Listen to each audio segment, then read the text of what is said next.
Negosiasi Amerika Serikat dan Iran di Pakistan gagal. Dunia internasional termasuk Indonesia tentunya tidak ingin perang berlanjut dan mengutuk keras segala macam bentuk kekerasan dan perang karena menimbulkan penderitaan multidimensi bagi warga sipil.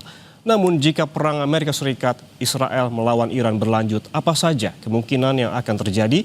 Kita langsung ulas bersama pakar strategi PPAU, Mas Purnawirawan Agung Sasongko yang telah hadir di studio Kompas TV. Pak Agung, selamat pagi. Selamat pagi.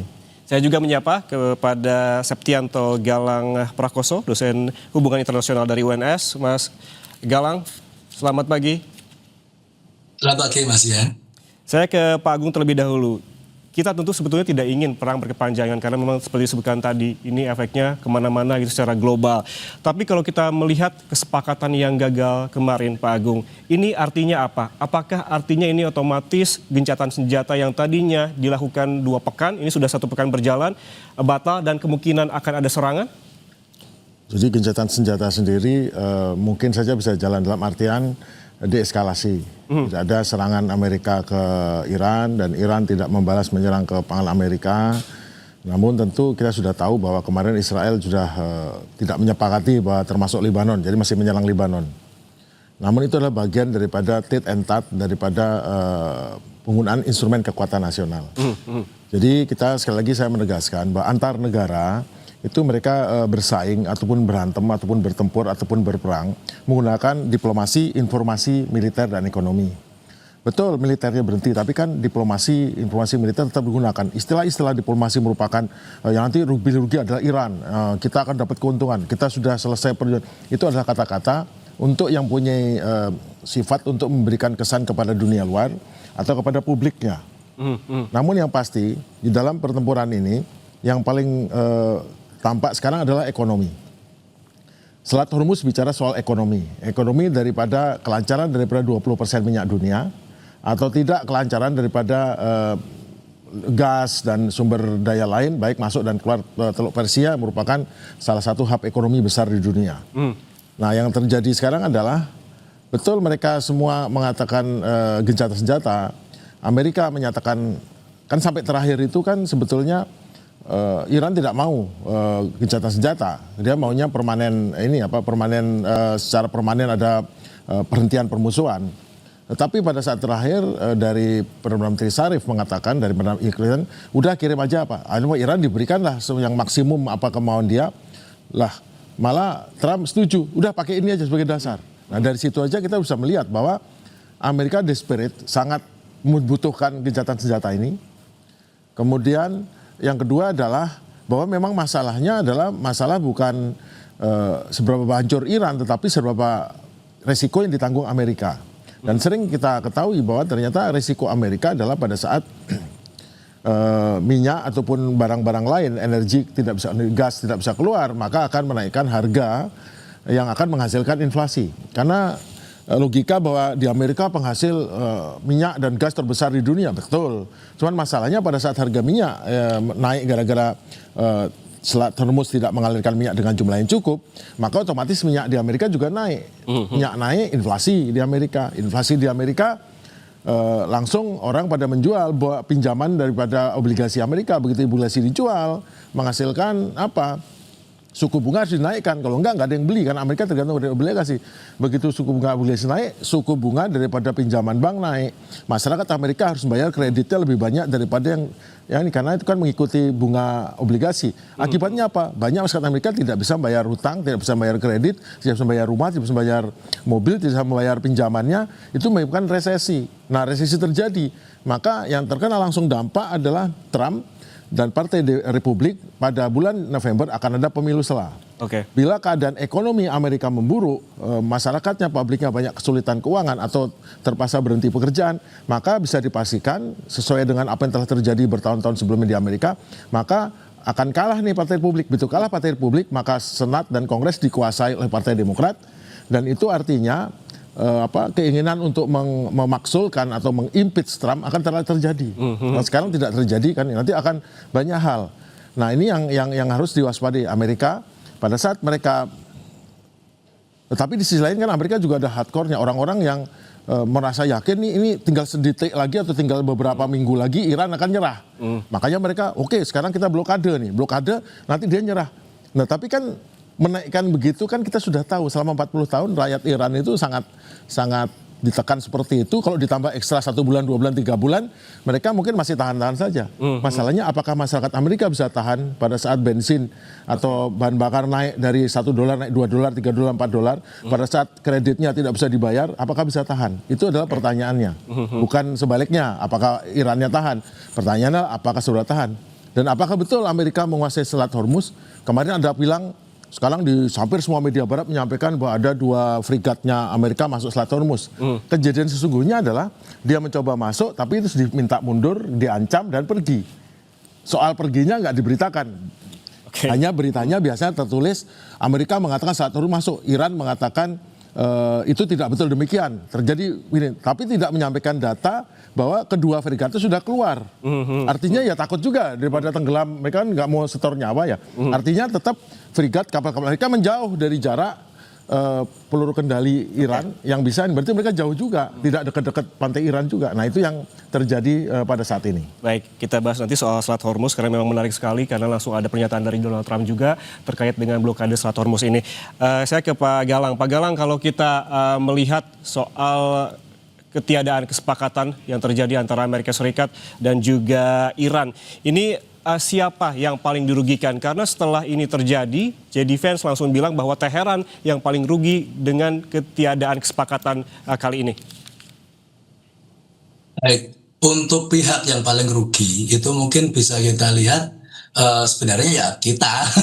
Jadi publik dunia yang kemudian juga mengalami krisis yang lebih berkepanjangan begitu ya. Tapi kalau dilihat dari dua point of view dari masing-masing pihak yang sedang berunding gitu, yang sedang gencatan senjata ini, sebenarnya saya juga sepakat dengan tadi yang disampaikan oleh Pak Agung izin terkait Amerika yang sebenarnya desperate.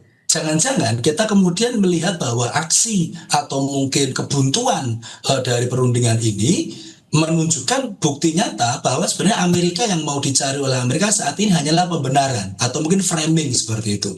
Paling tidak, framingnya adalah paling tidak kami sudah pernah mencoba berbicara dengan Iran.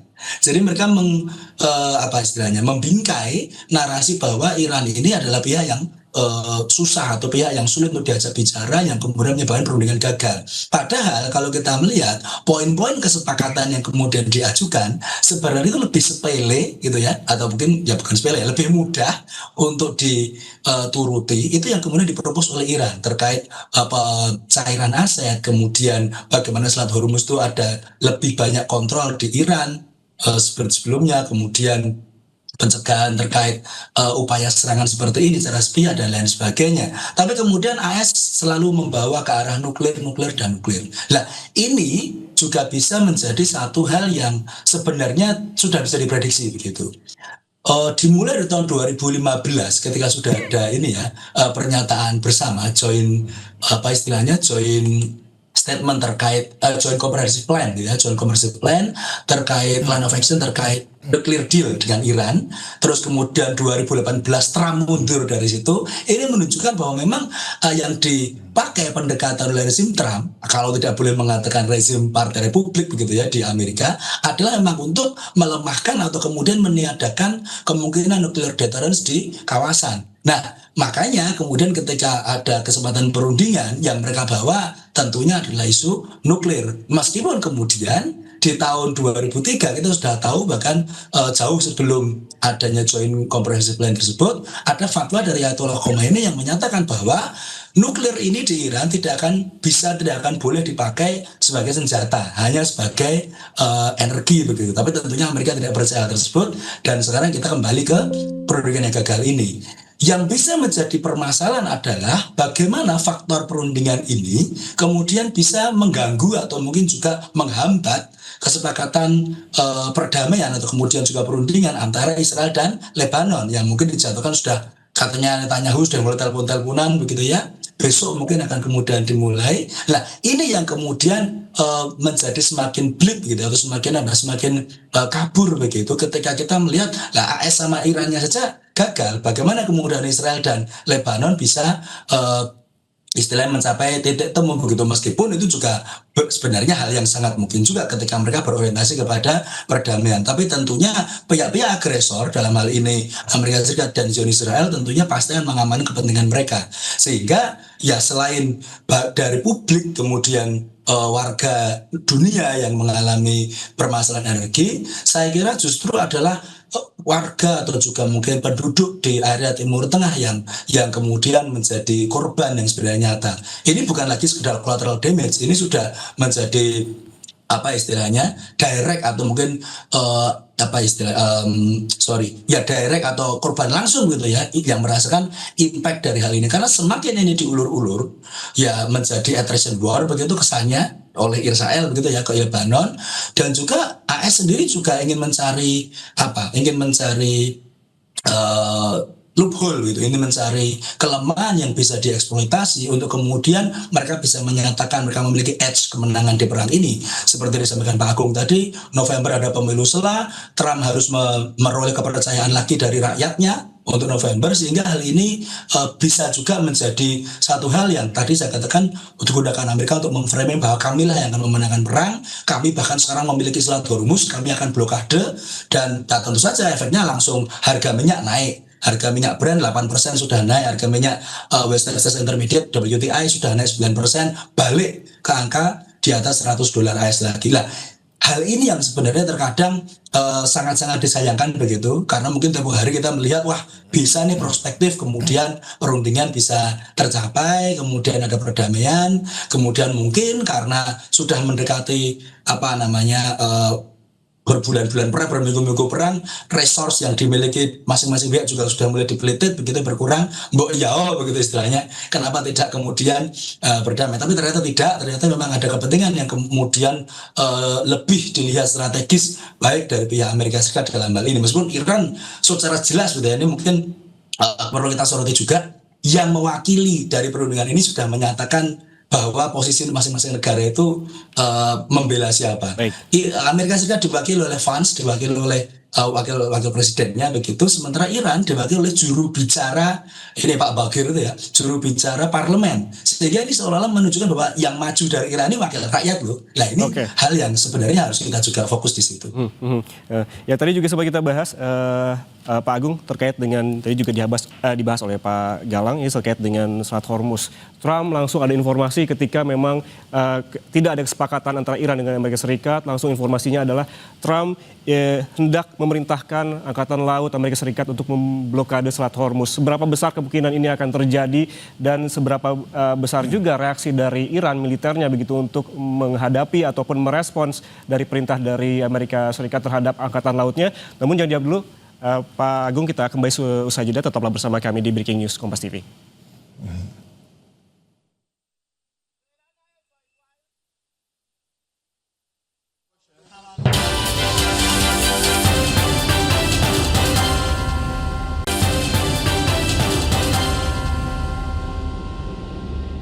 Anda masih bersama kami di Breaking News Kompas TV, saudara, dan kita lanjutkan perbincangan terkait dengan negosiasi Iran dan Amerika Serikat yang berujung gagal ataupun buntu. Bersama narasumber di studio Kompas TV ada Marsma Purnawirawan Agung Sasongko Jati, pakar strategi PPAU, dan juga melalui saluran Zoom ada Septianto Galang Prakoso, dosen hubungan internasional dari UNS. Saya kembali ke Pak Agung, tadi kita sempat berbincang terkait dengan Selat Hormuz begitu. Tadi juga informasinya sudah disampaikan.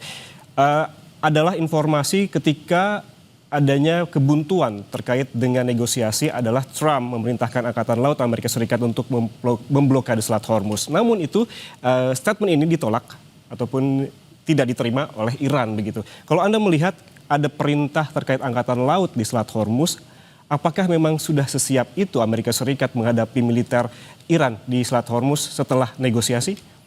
Oke, jadi gini. Kan ini adalah tekanan itu diberikan tekanan militer dan tekanan diplomasi. Menurut mungkin perkiraan dari pihak Amerika, bahwa mereka sudah memberikan tekanan cukup dan mereka percaya betul pada statement bahwa Iran itu sudah mau mengalah, dia mau berunding, berarti dia sudah mendapatkan kesulitan dan mau menyerah lah. Ada dua hal yang terjadi pada saat perundingan. Satu adalah 70 pesawat sorti pesawat C-17 dari Amerika dan Eropa datang ke Timur Tengah, datang ke Israel, datang ke Jordania, datang ke pangkalan lainnya untuk membawa barang-barang, mungkin barang-barang yang mungkin mungkin senjata atau apa untuk mengisi atau menambah senjata yang sudah habis kemarin. Jadi itu yang dilakukan terjadi 70 sorti ya. Di sisi lain ada perintah 2 kapal perusaknya mencoba masuk Selat Hormuz. Tetapi pada saat mau masuk mulutnya Selat Hormuz itu diberi peringatan oleh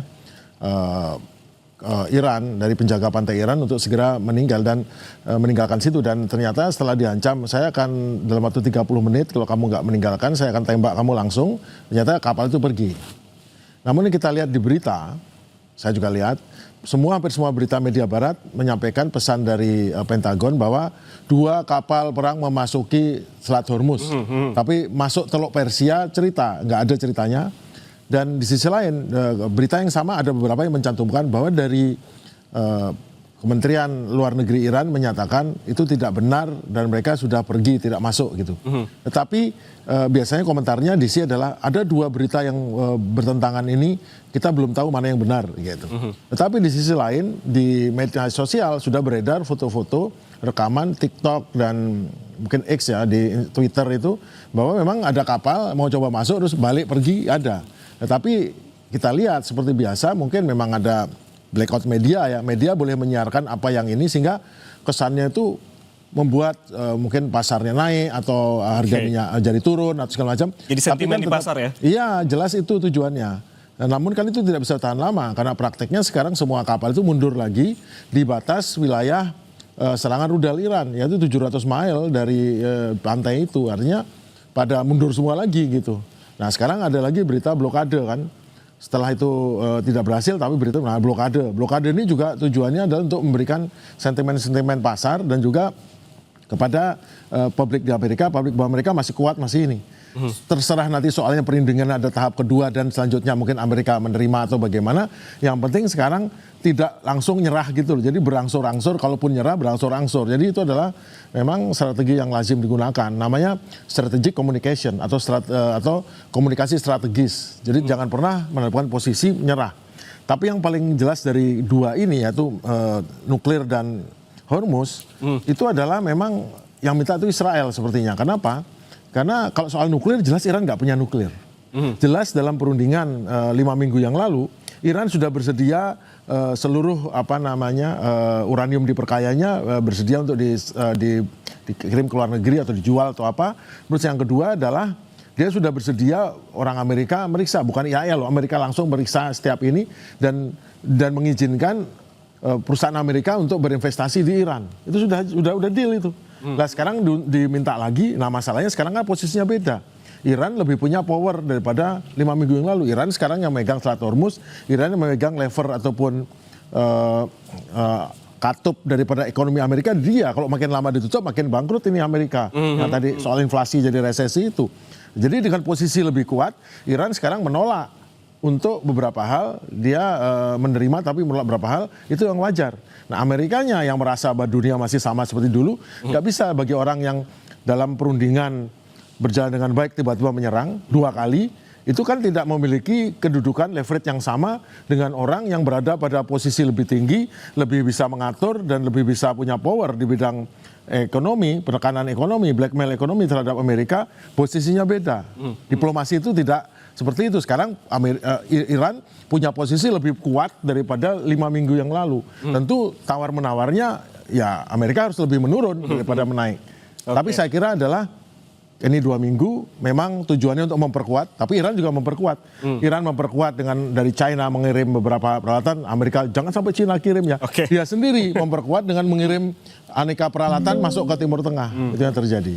Oke, saya ke Pak Galang. Pak Galang, kalau kita berbicara soal Selat Hormuz begitu, yang dirugikan ini dengan ditutup Selat Hormuz bukan hanya Amerika Serikat, banyak negara. Sebetulnya kalau kita melihat dengan ataupun pasca kegagalan negosiasi kemarin, ada nggak negara yang bisa merayu Iran agar membuka Selat Hormuz karena memang ini merugikan secara geoekonomi begitu?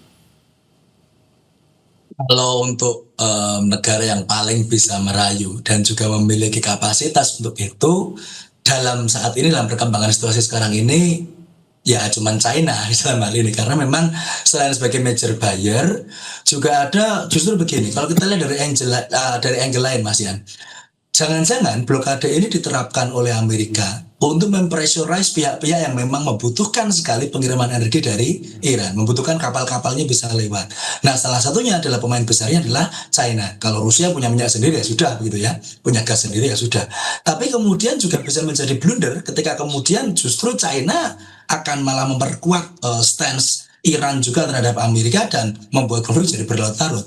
Sebelumnya negara yang mungkin bisa membujuk, yang juga mungkin sudah kami sampaikan juga di kesempatan breaking news tempo hari begitu ya, adalah Pakistan, karena sama-sama negara yang punya kekuatan nuklir, tetangga langsung begitu, berbatasan darat dengan Iran, tapi ternyata masih kurang kuat juga begitu ya untuk kemudian dalam hal ini bisa menjadi apa istilahnya, bisa menjadi negara yang menjadikan buffer bagi kedua pihak untuk bisa mencapai kesepakatan. Yang pertama adalah China, yang kedua mungkin juga negara-negara penting di aliansi NATO sendiri atau di Uni Eropa, meskipun hal ini juga sudah di apa ya di bank gitu ya, sudah kemudian tidak bisa kelihatannya dicapai dengan mudah, karena justru stance dari beberapa negara dari sekutu tradisional Amerika Serikat sendiri malah menyatakan diri sudah menolak rencana blokade. Salah satunya kemarin langsung dinyatakan oleh tadi bahkan ya dinyatakan oleh Perdana Menteri Keir Starmer dari UK itu, dari Inggris, bahwa mereka tidak akan ikut campur dalam urusan blokade. Kalau untuk membantu pengamanan yang melalui Selat Hormuz dengan menyapu ranjau, tapi bukan dengan mekanisme Trump, itu mungkin mereka masih ikut, tapi untuk yang lain tidak. Spanyol jelas, kita tahu stance-nya Pedro Sanchez, kita tahu stance-nya Spanyol dari awal dia tidak mau terlibat dalam operasi militer apapun begitu.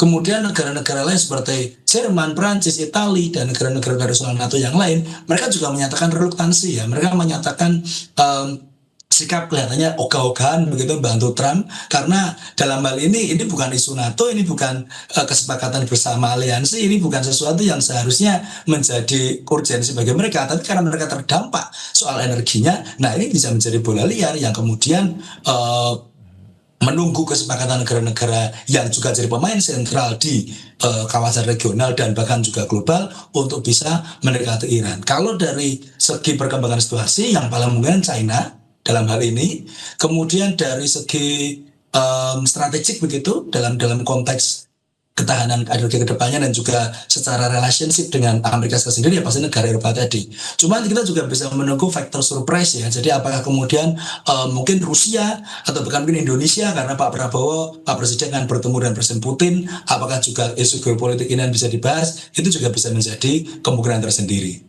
Oke, kalau kita tarik ke dalam negeri Indonesia begitu, Pak Galang, apa yang bisa dilakukan Indonesia setelah adanya kebuntuan negosiasi antara Iran dan Amerika?